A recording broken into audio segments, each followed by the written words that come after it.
100 eliminations hasn't been done before, but what I'm about to show you makes it ever the more reality. Under what conditions would have to be true to have 100 eliminations in Overwatch? I certainly didn't reach 100 eliminations, but I know it's not impossible. Perhaps a content creator or streamer with more attempts than me could make a bigger dent, but this is what I know. If I'm crossing the 100 elimination milestone, I want it to be authentic. No communication with my teammates. I can listen to them, but I can't change their plan of winning. No smurfing. This would be easy to mark off against people who never played this game, but who wants to see that? Finally, all of this is done in Overwatch competitive role queue. DPS is the most obvious role to continue with because it will leave me with only the responsibility of getting kills, but which one of the DPS heroes are most reliable?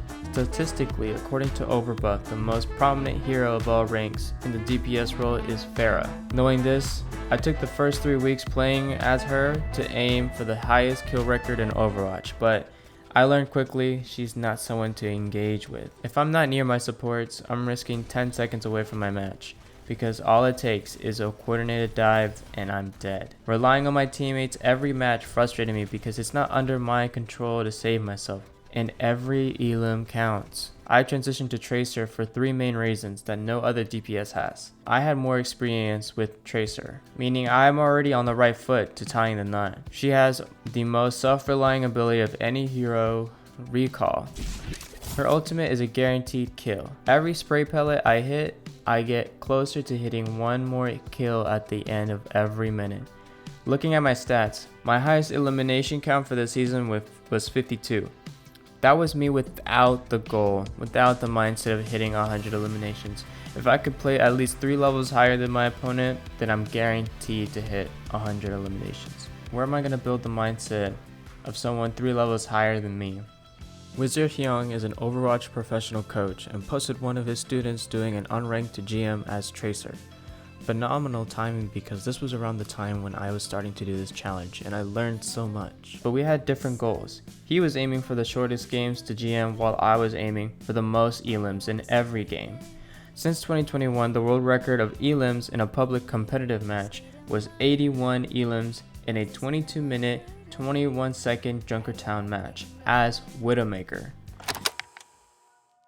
Quick disclaimer, these times you see at the end of every game are never consistent.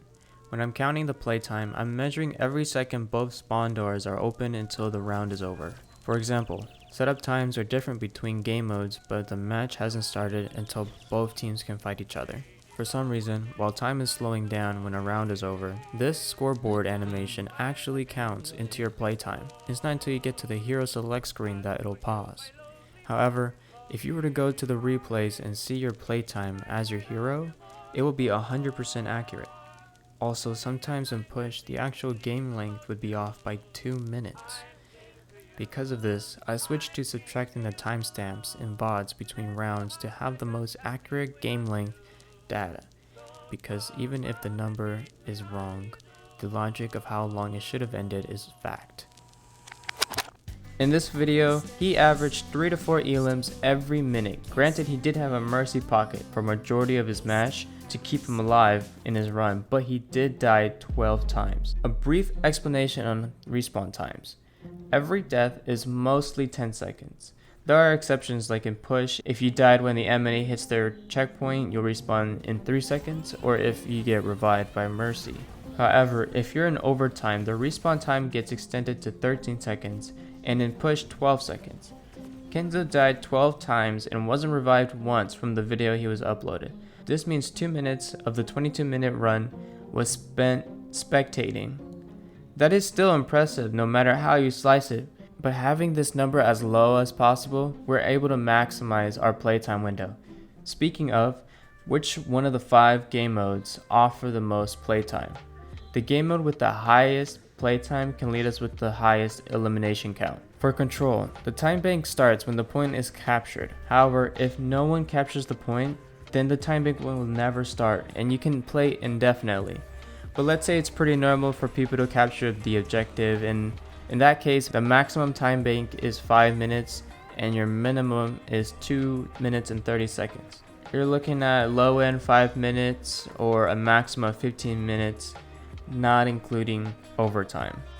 For payload, the match begins with a 4-minute timer. Pushing the payload to the first checkpoint awards 2 minutes and 30 seconds, and pushing the payload to the second checkpoint will add 1 minute and 30 seconds. A grand total time of 8 minutes for one side.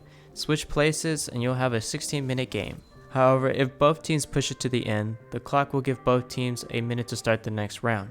This could go infinitely, but this is much harder to achieve because time is not awarded after the first round, and kills become more scarce. Hybrid. Similar rules to payload, but the difference is the checkpoint is now a control point that a team needs to capture to gain the initial 2 minutes and 30 seconds, and the checkpoint after adds 1 minute and 30 seconds. The game mode that came with Overwatch 2. Push. A 10-minute timer to push the robot to the other side, or a stalemate until one team wins the last fight. Flashpoint. Similar to Control Point, but instead every point takes 70 seconds to capture, and there are 40 seconds between every control point. However, not capturing the objective can make the games last forever, giving you the most chances of having infinite time. But what do the average games look like?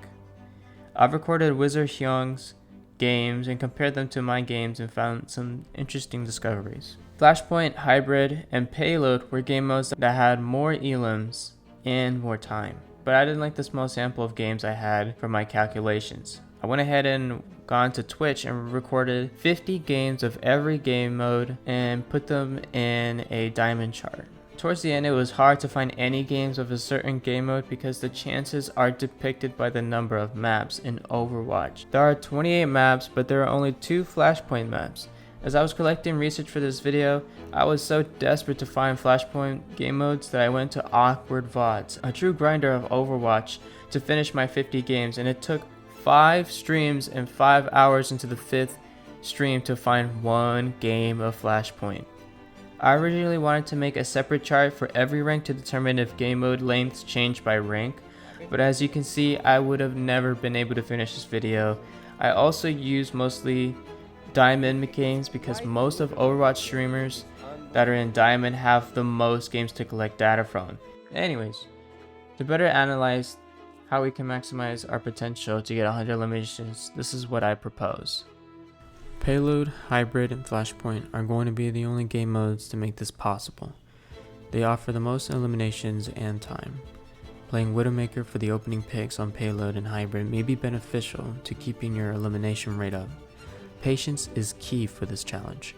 There have been countless times that I've tried to make every second count, but forcing so much of myself, I end up being in a lot of trades.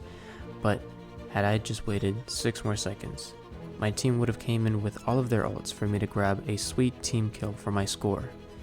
If you're stuck between a trade and a potential team kill, lean towards that team kill because you will earn 5 more eliminations to your score for just being patient. The fastest way to rack up your eliminations is by spawn camping. A good rule of thumb is to aim for a 20-minute match and be at a pace of 5 eliminations per minute.